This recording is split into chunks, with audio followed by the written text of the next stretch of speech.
I just want to show you that the battery is fully charged.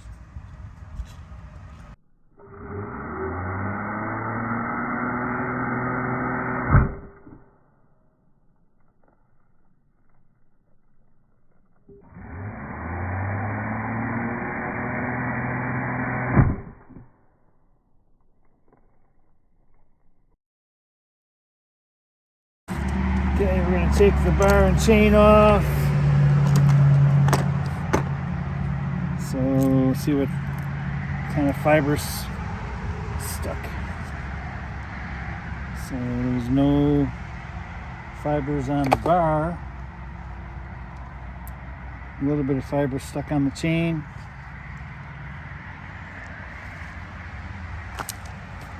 And let's see what the drive system looks like.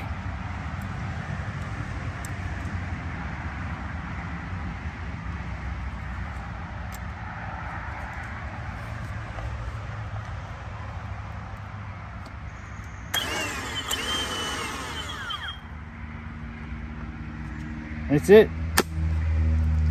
Came apart that easy. This is what it looks like on the outside. Pulled more fiber. This time only about a 4-inch cut on the outside. Nothing on the inside. So there might be somewhat a myth there. Battery powered saws may generate more torque, but chaps will indeed stop them.